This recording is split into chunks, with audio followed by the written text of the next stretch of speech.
Hello, this is Ms. DB, and today we're going to talk about direct variation. This is from Chapter 5, Section 6. Direct variation is just a special type of linear equation when the y-intercept is 0.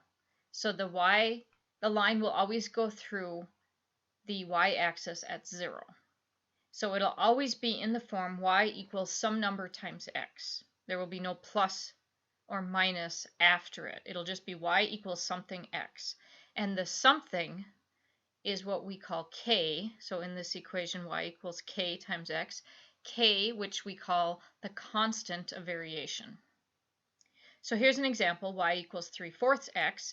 That is direct variation because it's in the form y equals k times x. There's nothing added or subtracted to that. And k is equal to 3/4. It's just the number in front of the x. Here's an example that's in a table.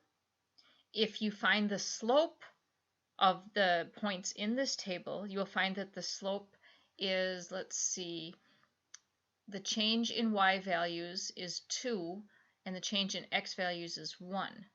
So the slope is actually -2.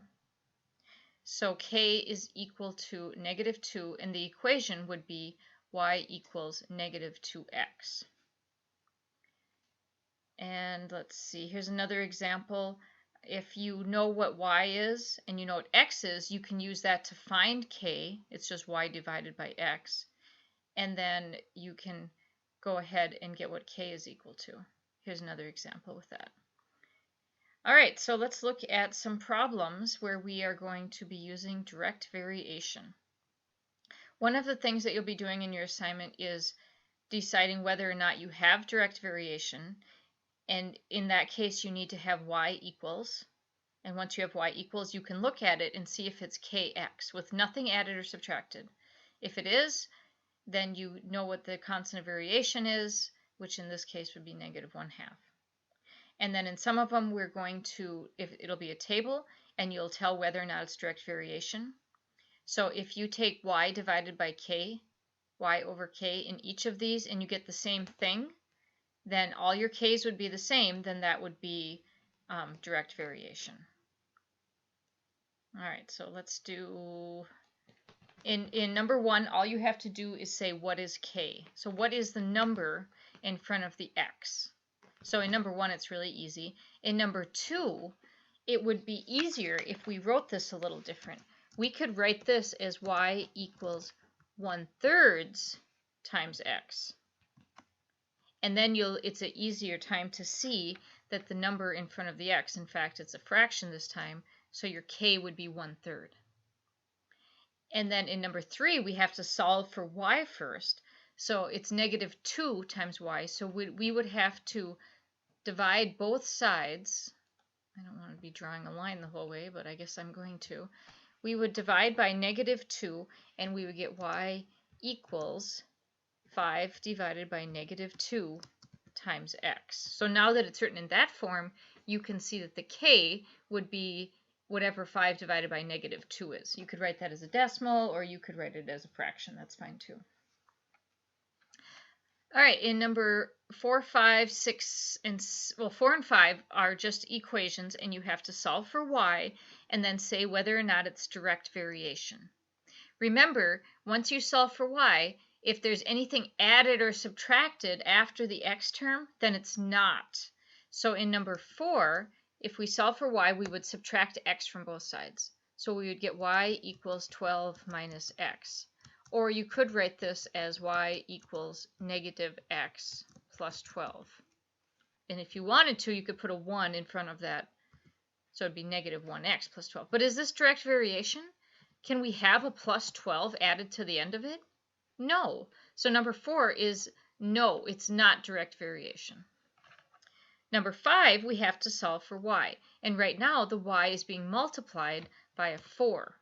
So we would need to divide both sides by 4. So we'd have 6/4 times x is equal to 4y divided by y is just equal 4y divided by 4, is just equal to y.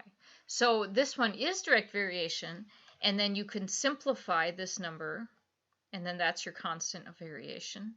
And it is direct variation. I guess you don't have to say what the constant is in this one. Okay, number 6. In order to tell if number 6 is direct variation when you have a table, what we're going to do is figure out what is y over x for each of these coordinates. So -2 over -4, I did that one already. That simplifies to 1/2.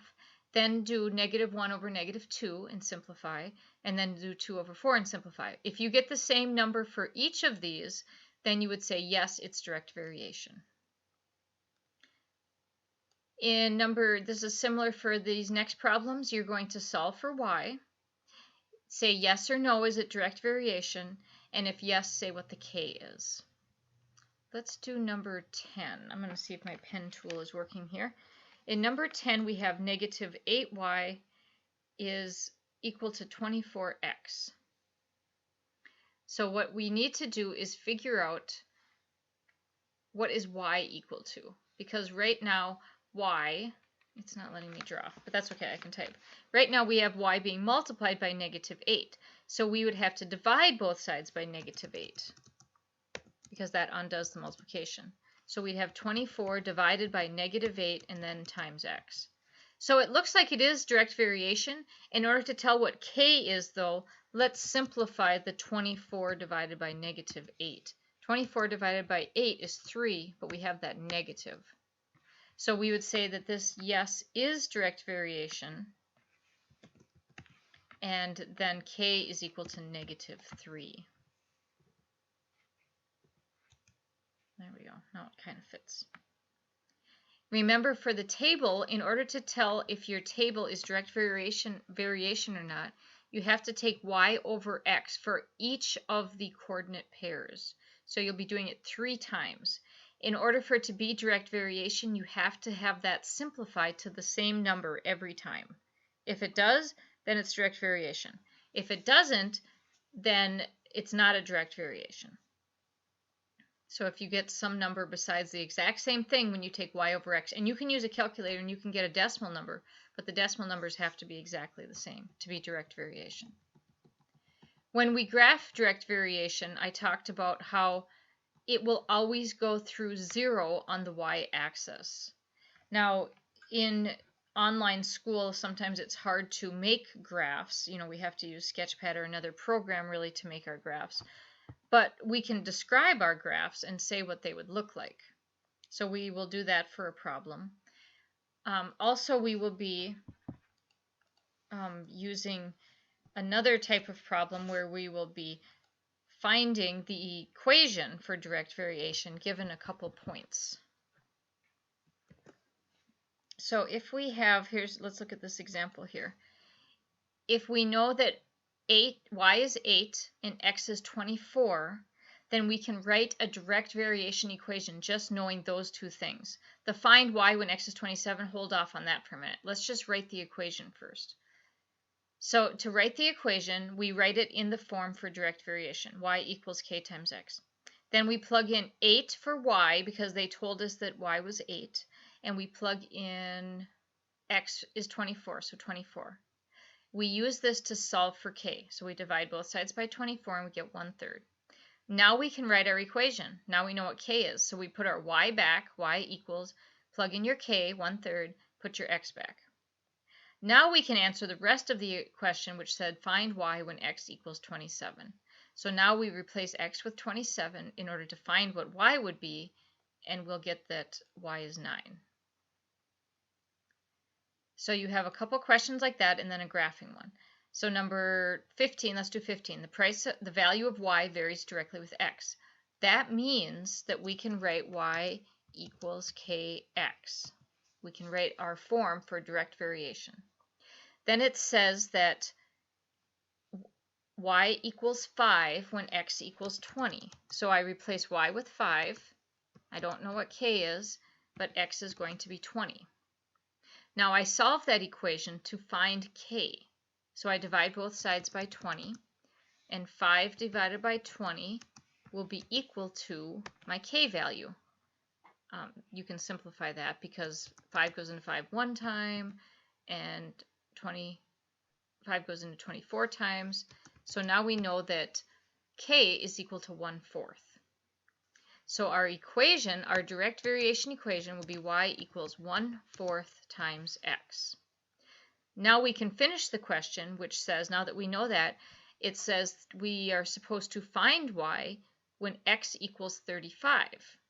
So find y, use your equation that you just wrote, except instead of x, we'll have 35.